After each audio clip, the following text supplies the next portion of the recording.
Salam değerli müəllimlər, hər vaxtınız xeyir olsun. Sizinlə yeni bir test izahı ilə qarşınızdayım. Setimizi bağlayaq. Aha. Deməli, əziz müəllimlər, təhsil qanunu 2-ci bölməyə aid, daha doğrusu təhsil qanunu 2-ci hissədir bu. Mən bu testi 10-10 bölmüşəm ki, sizə çətinlik olmasın və bunun izahını yerləşdirirəm. Gün ərzində digər 10 sualda yerləşdirib izahını linklə bərabər sizin ixtiyarınıza verəcəm və bununla da birinci hissəni, bölməni bitirmiş olacağıq. Gəlin baxaq, əziz və dəyərli müəllimlər. Deməli, bizdən birinci sualda nə istəyir? Müəllimin etik davranış qaydalarına aid bir testi, mədəni davranış, loyallıq, ictimai etimad. Bunları biz düzgün yerləşdirməliyik, yəni qruplaşdırmalıyıq. Bu arada qruplaşdırma taksonomiyanın hansı mərhələsidir? Təbii ki, anlama mərhələsidir. Nəysə, başlayaq. Deməli, mədəni davranış, loyallıq, ictimai etimad. Adadır ki, müəllim dərs zamanı şagirdlərin fərqli yanaşma və düşüncələrini qəbul etmir, öz fikirlərini şagirdlərə aşılamağa çalışırdı. Deməli, əgər müəllim öz fikirlərini şagirdlərə aşılamağa çalışırsa, mədəni şəkildə davranmır. Niyə görə? Ona görə ki, müəllim şagirdlərin fikirlərini qəbul etməlidir, qarşı tərəfi dinləməlidir mədəni şəkildə. Hər zaman öz fikrini, belə deyək də, çatdırmamalı, dinləmə mədəniyyəti də olmalıdır. Dinləmə mədəniyyəti, fəal dinləmə mədəniyyəti ümumiyyətlə müəllimlər, istər şagirdlər arasında olsun, istər müəllimlər arasında ən önəmli mədəni nümunələrdən biridir. Ona görə bir də A variantıdır. 2-yə baxırıq. Müəllim yeniləmiş dərslikləri bəyənmədiyini sosial şəbəkələrdə bildirir. Sosial şəbəkələrdə bildirmək artıq belə deyək də yeniliyi qəbul etməməkdir və müəllim yeniliyi qəbul etmirsə, yenilikçi deyilsə, daim şikayətçidirsə, müəllim nüfuzunu aşağı salırsa, bu loyallıqdır.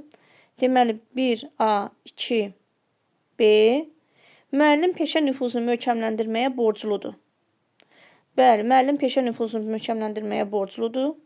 Bu, ona görə borcludur ki, müəllim ictimai, belə deyək də, müəllimə qarşı, belə deyək ki, ictimai etimad var. Niyə etimad var? Ona görə ki, müəllim nüfuzun, məktəbin təhsil müəssisəsinin nüfuzu, müəllim adı daim ucadır və müəllim bu adın ucalığını qorumaq üçün daim öz peşə nüfuzunu öz üzərində işləməlidir, peşə nüfuzunu möhkəmləndirməlidir və cəmiyyətdə müəllim nüfuzunu yüksək tutmalıdır. Ona görə də 1A, 2B, 3C cavab Y variantıdır bir də. İkinci testə baxırıq. Müəllim dərsdə müharibə zamanı insan hüquqlarının pozulması ilə bağlı debat təşkil edir. Bu situasiyada müəllim şagirdlərdən hansı səriştəni formalaşdırır və pedaqoji prosesin təşkilinə verilən tələblərdən hansını reallaşdırır? Əgər müəllim debat təşkil edirsə, insan hüquqlarının pozulması ilə bağlıdırsa, deməli müəllim insan hüquqlarının bərpası üçün, insan hüquqları haqqında məlumatlı olması üçün şagirdlərdə təbliğat işi aparır, belə deyək. Yəni, burada əslində açan məqam var, insan hüquq və azadlıqlarının pozulması. Bu, cəmiyyətdə də buna demokratik yanaşmağa çalışır və şagirdlərdə də bunu formalaşdırmağa çalışır. Ona görə də bizdə mütləq ki, insan hüquq və demokratik hüquqlarına hörmət olacaq və belə olan şəkildə də burada bu insanlara aid olan bir dəyər, şəxsiyyətə aid olan bir dəyər formalaşdırdığına görə cavab Y variantı olacaqdır. Üçüncü sual. Uyğunluğu müəyyən edin. Təhsil verən sosial media hesablarında onun və işlədiyi müəssisənin adına xələl gətirən video materiallar paylaşmamalıdır. Təbii ki, bu belə də olmalıdır. İkinci, müəllim vəzifə funksiyasının icrası zamanı insan hüquqlarına və demokratik prinsiplərə əməl etməlidir. İctimai etimad prinsipi bu qalsın.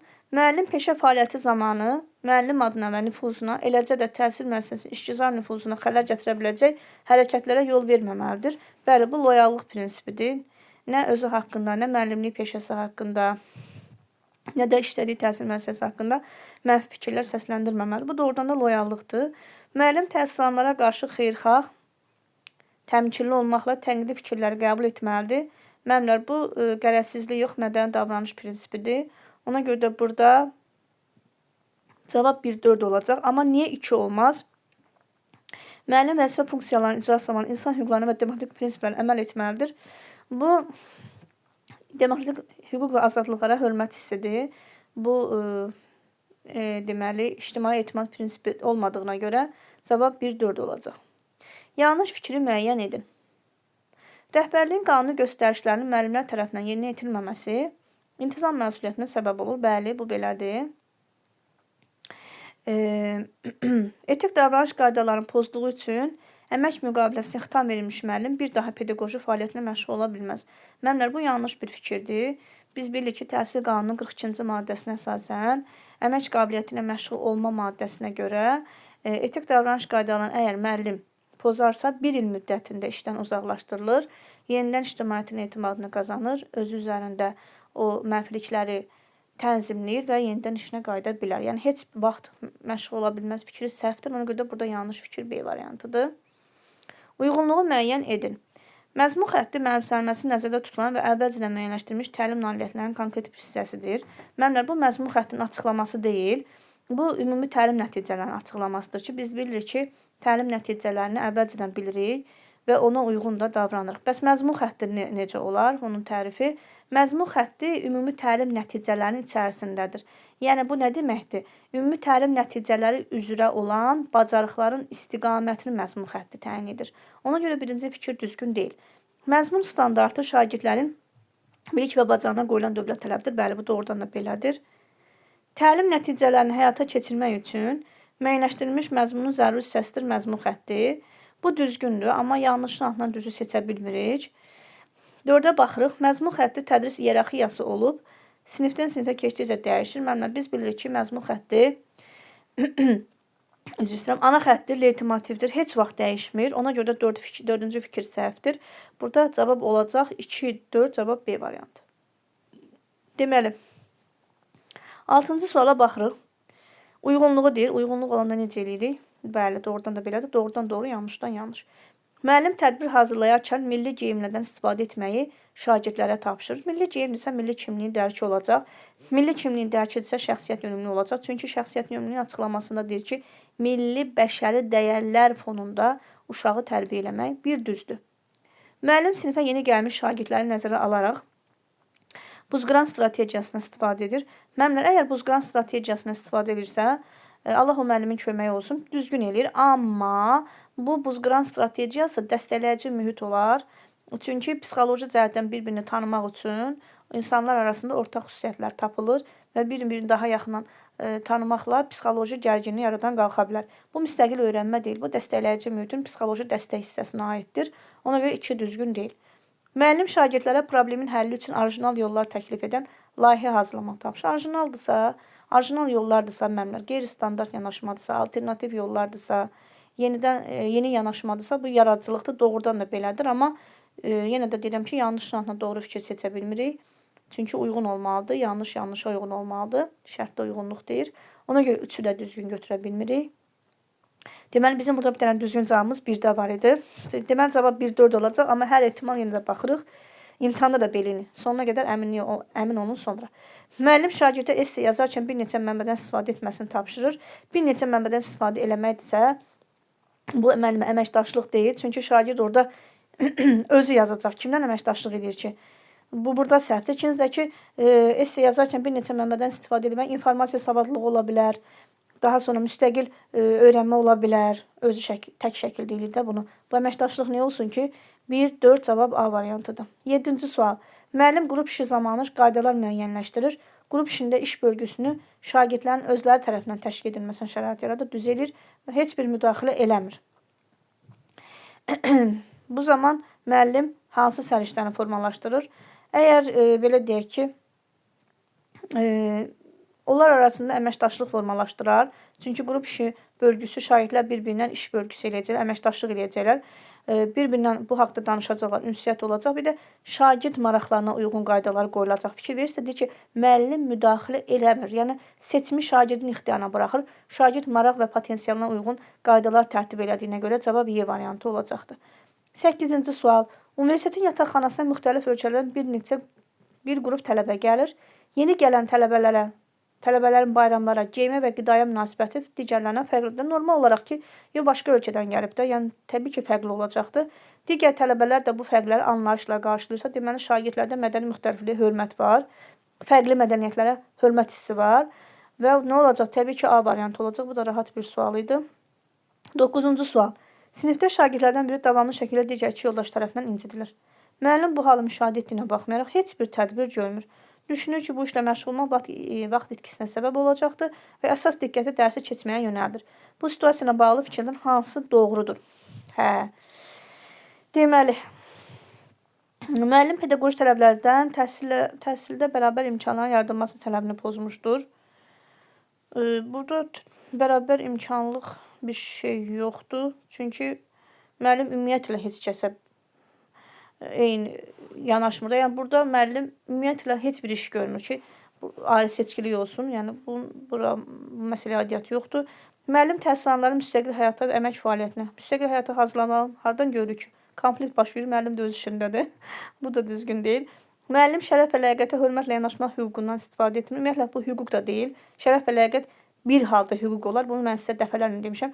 Qarşı tərəfdən sənə hörmət hissini tələb edərsənsə ki, məsələn, sən mənim şərəf və ləyaqətimə hörmət etməlisən. Bu halda hüquq ola bilər. Qalan heç bir halda şərəf və ləyaqət hüquq ola bilməz.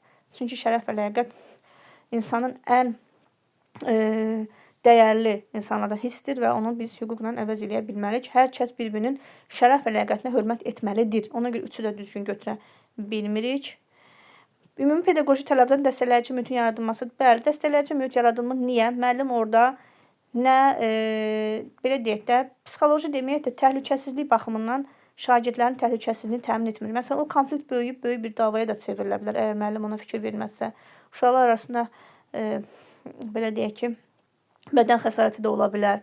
Yəni, bu təhlükəsizliyi müəllim təmin etməlidir. 5 düzdür. Müəllim təhsil alan fiziki, psixi zorakılığın bütün formalarından qorumalıdır vəzifəsini, bəli, yerinə yetirmir. Bu da doğrudur. Bəli, burada cavab 5, 6, cavab D variantıdır. Nəhayət 10-cu sualımız. Uyğunluq pozulmuşdur. Müəllim sosial mənşəyinə görə təhsil prosesi iştirakçılarına fərq qoymamalıdır. Bəli, qərəzsizlikdir. Qərəzlə yanaşmamalıdır heç kəsə. Müəllim bütün hallarda hər bir şəxs üçün vicdanlıq nümunəsi olmalıdır. Bu qanunçuluq deyil, müəllimlər. Vicdanlılıqdır, yanlışdır, doğrudan da yanlışdır. Müəllim etik davranış qaydalarını pozduğu halda pozuntunu tez bir zamanda aradan qaldırmalıdır. Bəli, ictimai etimaddır, doğrudur. Burada da pozulmayıbdır. Müəllim vəzifəsinə aid olmadığı hallarda dövlət orqanlarının fəaliyyəti ilə əlaqədar tənqidi ictimai mülahizələrdən çəkinməlidir. Bəli, bu loyallıqdır, amma qabağına yanlış yazılıb. Doğru olmalıdır. Bəli, burada uyğunluq pozulubdur. Y-yə də baxaq. Təhsil verən təhsil müəssisəsinin nüfuzunu öz adını uca tutmağa borcludur. İctimai etimad bu da doğrudur. Deməli, burada nə olacaq? D variantı olacaq, əziz müəllimlər. Bu qədər. Növbəti izahda görüşənə qədər özünüzdən müğayyət olun. Əsas odur.